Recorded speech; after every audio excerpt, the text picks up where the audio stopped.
Bonjour à tous, en tout cas merci d'être aussi nombreux ce midi, ça fait plaisir à voir que le meet-up DevMobile marche bien. Donc moi c'est Sylvain Larère, je travaille pour le cabinet de recrutement Job Opportunity à Sophia Antipolis et avec Damien aujourd'hui on va vous présenter le recrutement dans le développement mobile. Donc moi je présenterai plutôt le côté entreprise, comment ça se passe pour une entreprise, et Damien sera sur la partie candidat, comment est-ce qu'il vit ça au quotidien. Mais avant de commencer, je voulais remercier Laurent et Olivier qui sont vraiment au top, qui se démènent pour que ce meet-up y vive. Moi, ma première fois, c'était en septembre 2016, donc ça date il y a un peu plus de 2 ans. Mais je crois que c'est encore plus ancien que ça. Et à l'époque, on faisait ça, c'était au centre commercial de Cannes-sur-Mer, hein, c'est ça. Si je dis pas de bêtises, on n'était pas nombreux. Hein. Ouais, c'est ça. Ouais, c'était sympa. Le suivant, du coup, on était sponsor, on a fait ça dans nos locaux. Alors, on n'était pas nombreux aussi. Et puis après, ça a pris de l'ampleur. Il y a eu de plus en plus de monde, donc c'est une vraie réussite. Et je tenais vraiment à remercier Laurent et Olivier pour tout ce qu'ils font. Donc je pense qu'on peut les applaudir.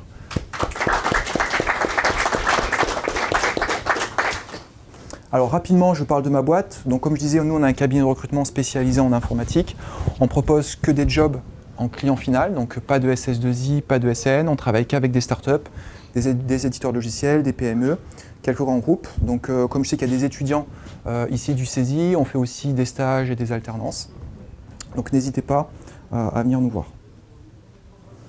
Donc quel est l'avantage de passer par nous? Très rapidement, encore une fois, c'est parce que aujourd'hui, les SS2I s'accaparent toute la visibilité. Et en fait, il y a un petit peu un marché caché de l'emploi dans l'informatique que nous, justement, on permet aux ingénieurs de découvrir. Donc l'avantage de passer par nous, c'est que nos services sont gratuits pour les candidats, qu'on pourra vous conseiller, vous accompagner, vous faire bénéficier de notre réseau, et puis vous proposer, j'espère, les meilleurs postes. Alors, de quoi est-ce qu'on va parler aujourd'hui? Rapidement, un petit plan de ma partie. Donc déjà, on va faire un petit rappel de l'historique, voir un petit peu la situation aujourd'hui du marché dans le développement mobile.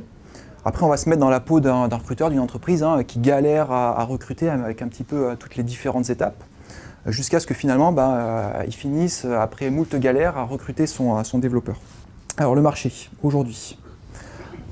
Alors, quelques dates très rapides. Tout ça, c'est pour montrer qu'en fait, finalement, le développement mobile, c'est quand même une discipline qui est assez jeune, ça n'a même pas 20 ans. C'est à partir des années 2000 où il y a eu le boom des téléphones mobiles.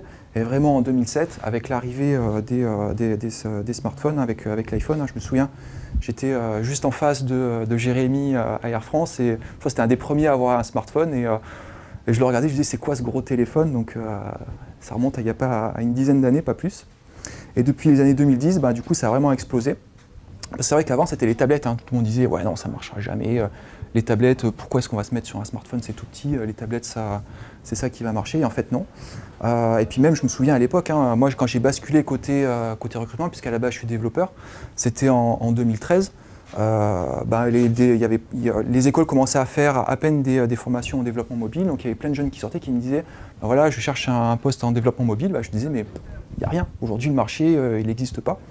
Donc on va dire que ça fait vraiment 4-5 ans que ça a changé. Et ça a bien changé. Parce qu'aujourd'hui, c'est la pénurie. Pour les développeurs, je pense que si vous avez fait une requête développeur mobile sur Sophia Antipolis, vous avez tapé ça sur Indeed, il y a combien de postes qui ressortent? Il y en a 83. Donc c'est pas ce qui manque. Aujourd'hui, il y a une vraie pénurie. Tout le monde essaie de recruter des développeurs mobiles. Alors, il faut voir aussi ce qu'on entend par pénurie, parce que c'est toujours pareil. Il y a toujours des développeurs, mais on dit toujours qu'il y a de la pénurie. En fait, le problème qu'ont les entreprises, c'est toujours pareil. C'est le gars, il est trop cher, il est trop jeune, il est trop vieux. Ah non, il est trop instable, il change tout le temps de boulot. Il est trop exigeant sur le contenu des profils. Il est trop geek, il ne sera pas communicant. Il n'est pas sur les bonnes technos. Il n'est pas français, il est étranger. Il veut bosser qu'en freelance. Enfin voilà, il y a 10 000 raisons qui font que pour les boîtes, c'est la pénurie. Alors, pas forcément. Donc, je ne sais pas s'il y en a qui... Est-ce qu'il y a des recruteurs dans la salle? Non? Je ne sais pas si en tant que candidat, on vous l'a déjà sorti, tout ça. Mais en tout cas, voilà, c'est ce que les entreprises pensent. Donc du coup, c'est un casse-tête pour beaucoup de sociétés. Et j'ai même des clients qui me disent c'est un frein à ma croissance aujourd'hui. J'ai plein de nouveaux projets, mais je ne peux pas les mettre en place parce que j'ai pas les développeurs pour me faire mes applications. Alors justement, on va se mettre dans la peau d'un recruteur qui galère à recruter. Alors, je vais commencer par ce que les anglo-saxons ils appellent le purple squirrel. C'est l'équivalent du mouton à 5 pattes en France. Donc en fait, leur purple squirrel, c'est notre mouton à 5 pattes ici. En fait, ils ont le syndrome du candidat qui doit coller exactement à un poste. C'est-à-dire, il ne faut pas qu'on dévie d'un petit peu du contenu de la fiche de poste. Et souvent, ce qu'on me demande, c'est voilà, il me faut le clone de celui qui part. Sauf que retrouver exactement le même type de profil, c'est compliqué.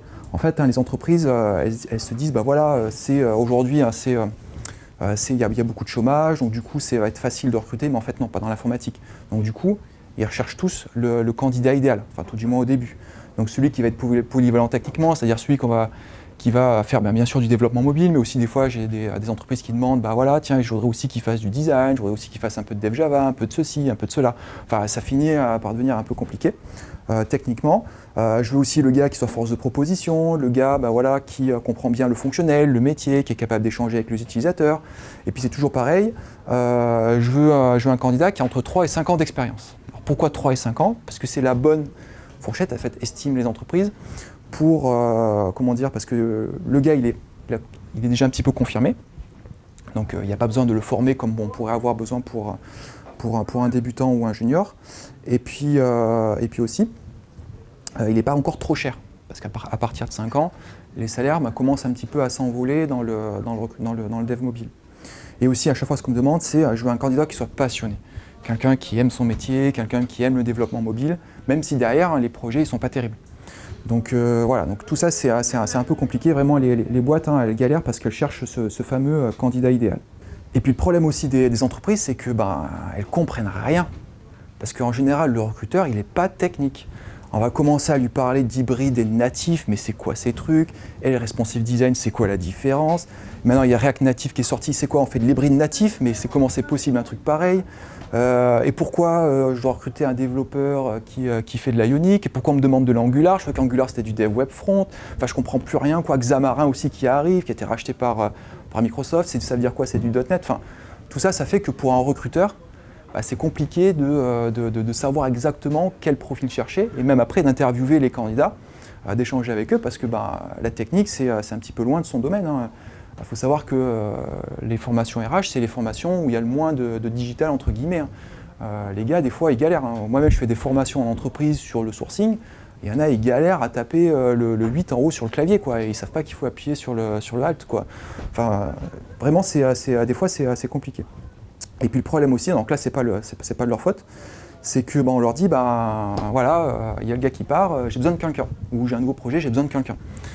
Et en fait, il n'y a pas de fiche de poste. Donc on lui file quelques mots-clés, voilà, tu vas chercher, je sais pas, Xamarin, et puis basta. Donc le pauvre recruteur, il se dit, voilà, j'ai qu'un pauvre mot-clé, il faut que je fasse mes recherches, ça va être compliqué. Donc il se dit, c'est pas grave, c'est compliqué, mais je vais quand même essayer de faire une belle annonce, comme ça j'aurai pas d'effort de chasse à faire, je vais avoir tous les candidats qui vont venir postuler facilement. Et en fait non, ça ne marche pas les annonces, parce qu'aujourd'hui vraiment, comme je disais tout à l'heure, le marché il est pénurique et les développeurs mobiles, ils font vraiment pas l'effort d'aller chercher les annonces, ils attendent tout simplement qu'on les contacte. Et malheureusement, 99%, parce qu'il y a quand même des candidatures, mais ça n'a rien à voir, c'est l'image que j'ai mis, ça c'est on passait des annonces, voilà, on recrute un sushiman bientôt. Le gars, il a 0 expérience dans le recrutement, dans le développement, mais il se dit, voilà, c'est souvent Pôle emploi qui oblige un peu les gens à postuler, donc on se trouve avec plein de gens qui sont au chômage, qui postulent, et en fait, on en jette 99% parce que ça correspond, mais pas du tout. Et pourtant, on se dit, mais c'est pas possible, j'ai essayé de faire un effort, j'ai fait une belle annonce. Alors, je sais pas si vous arrivez à lire au fond, mais voilà, donc hello, tu recherches un job de développeur Android, tu es passionné par l'informatique, tu as envie de travailler dans un environnement composé de geeks, pas un pas de plus, tu es au bon endroit, bienvenue chez nous. Enfin voilà, encore je vous ai mis une belle annonce par rapport à ce qui se pratique habituellement, parce que je pense qu'il y a bien pire que ça. Donc on se dit, putain, c'est pas possible, j'ai fait une super annonce, mais comment ça se fait que ces développeurs, ils postulent pas, quoi. Qu'est-ce qu'il faut que je me fasse? Que je me prostitue? Alors je dis, bon, bah, c'est pas grave, je vais prendre un abonnement dans une CVTech, Monster ou un autre. Mais en fait, bah, c'est pareil, quoi. Les gars qui mettent leur CV sur les job boards et les CVTech, bah, c'est ceux qui galèrent à trouver parce qu'ils sont un peu hors marché. Donc c'est pas forcément mieux. Mais pourtant, c'est pas possible, je suis convaincu d'avoir le job du siècle. Donc voilà, comme je disais dans l'annonce, voilà, ma société elle est leader sur son marché, on propose plein de valeurs, on est une boîte à taille humaine, on fait du bien-être au travail pour nos ingénieurs, on a une équipe jeune et dynamique, hein, ça combien de fois on le voit dans les annonces ou dans les discours, j'ai plein de projets innovants, on a plein de challenges, etc. On a une super stack. Enfin, on voit que c'est un mélange de buzzwords parce que le pauvre recruteur, bah, comme il ne connaît pas bien le secteur, bah, il utilise un peu des buzzwords pour faire venir les gens. Et résultat, bah, après avoir posté ses annonces, ou après avoir reçu quelques candidats en entretien, bah, en fait, il y a deux possibilités. Soit en fait, il se rend compte qu'en effet, il est à côté de la plaque, et que peut-être qu'il faut qu'il revoie un petit peu à la baisse ses exigences, ou alors il se dit mais non, j'ai raison, c'est moi qui propose un super job, et en fait les devs c'est des cons. C'est des divas qui ne se rendent pas compte de la chance que je leur offre. Donc voilà. Mais bon, malgré tous ces problèmes, on finit toujours par y arriver. Avec un peu de temps parfois, mais bon. Et on se dit, bah allez, je vais me lancer sur LinkedIn, puisque j'arrive pas à récupérer de l'entrant via des canaux. Donc il y a plein de super profils partout, c'est génial, c'est sûr que je vais réussir au moins à en choper plusieurs. Donc on se dit, bah allez, zéro effort, avant de commencer à contacter les gens, je vais essayer le post dans le flux d'actualité, juste avec une image. Hein. Bon là j'ai mis un développeur Java, mais c'est exactement pareil pour les développeurs mobiles. C'est ce que j'ai trouvé hier dans mon flux LinkedIn. Donc voilà, donc le gars il poste juste une photo, développeur Java, je recrute, contactez telle adresse. Et malheureusement, bah, ça ne marche pas non plus, malgré ce qu'on pourrait croire. Donc du coup, bah, c'est la galère, donc il commence à rechercher, mais il est vite limité par les possibilités du compte gratuit de LinkedIn. Donc du coup, il est obligé de basculer sur un compte LinkedIn payant. S'il prend juste le premium, ça va lui coûter une centaine d'euros par mois. C'est encore acceptable, mais c'est pas terrible. Et là, il se dit, bon, c'est bon, j'en peux vraiment plus. Je vais acheter la Rolls-Royce, je vais prendre le LinkedIn recruteur qui coûte 7 500 euros, quand même. Et là, c'est la classe parce que du coup, c'est super facile pour envoyer des messages. Là, c'est de l'abattage. Je tape développeur Android, hop, j'ai 1000 profils qui ressortent, j'en clique 100, envoyer le même message, et hop, comme ça, je contacte plein de gens en 30 secondes. Et donc voilà, donc c'est pour ça que pour beaucoup de candidats, je pense que Damien en parlera, il y a beaucoup de messages qui sont impersonnels parce que justement, bah voilà, avec ces comptes LinkedIn recruteurs, on peut envoyer le même message facilement à 100 personnes en un seul clic. Donc ça ne marche pas forcément terrible, donc on se dit, bah tiens, je vais essayer de faire jouer la cooptation, mais c'est dur de motiver un petit peu ces troupes, hein. Ça dépend des sociétés, surtout quand on est en société de service. Donc là, du coup, les boîtes, pour dire, ah, punaise, pour vraiment motiver les gens, je vais filer une bonne prime. Moi, je me souviens, quand j'étais en SS2I, les primes pouvaient monter jusqu'à 1500 euros, ce qui est quand même pas rien. Mais bon, c'est pas forcément non plus un excellent moyen aujourd'hui de cooptation pour les entreprises. Ça reste quand même un des canaux privilégiés, mais ça reste quand même dur. Ah, voilà, c'est les fameux messages que les candidats peuvent recevoir. Voilà, bonjour Cyril. Donc on voit en fait qu'il n'y a que le Cyril en haut, que le prénom qui a été changé. Je suis recruteur de talent. Voilà, on a un super poste pour toi. Est-ce que tu veux échanger avec nous? Bon, Damien nous dira pourquoi c'est pas bien. Voilà, et là, donc là, si j'essaie de faire tout seul, bah, du coup, que j'y arrive pas, bah, je me dis, punaise, c'est pas possible, il faut absolument que je me fasse aider. Donc du coup, bah, qu'est-ce que je fais? Allez, je vais essayer de faire appel à un cabinet de recrutement, parce que là, c'est vraiment mais urgentissime, quoi. Le gars, en fait, il aurait déjà dû commencer il y a un mois. Donc là, maintenant, bon, c'est pas grave, j'ai plus le choix. C'est pas grave, je passe par un cabinet de recrutement, et puis là, punaise, ça coûte cher finalement, juste pour un CV, quoi. Ah oui, mais bon, le CV, il se mérite, quoi. Les gars, il faut les contacter et tout. Ça se fait pas comme ça d'un claquement de doigts. Je me dis, bon, bah, c'est pas grave, allez, je vais essayer d'aller voir les SS2I, les ESN, donc les sociétés de services. Bah, là, punaise, c'est cher aussi. Hein. C'est 400 euros la journée, c'est quand même pas rien, quoi. Et puis après, si on se dit en plus on veut faire de la pré-embauche, c'est-à-dire que le gars fait 6 mois de prestation et après il est embauché dans la boîte, en fait, les sociétés de services, qu'est-ce qu'elles font? Elles envoient des profils, ce que j'appelle un peu tout pourris, c'est-à-dire qu'elles essayent de refourguer leurs gars qui sont en intercontrat. qui sont pas très bons. Parce que justement, ils vont se faire embaucher, parce que les bons, ils se les gardent pour eux, pour les positionner en mission pendant plusieurs années, Air France ou Amadeus ou autre. Donc du coup, on se dit, mais c'est quoi un petit peu ces profils?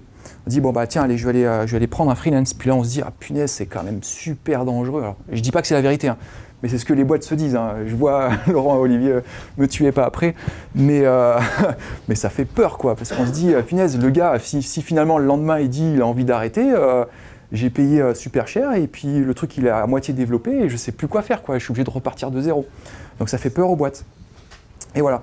Et en plus maintenant on se dit, maintenant qu'en plus en tant qu'entreprise je paye, donc je dois avoir un super service et tout, donc je veux le candidat idéal. Donc on retombe encore sur le Purple Squirrel, ce qui est encore une fois impossible. Donc voilà, donc on se dit, voilà, comme je paye, je pense que je vais tout avoir, un gars qui est compétent, qui est dispo tout de suite, qui coûte pas cher, etc., etc.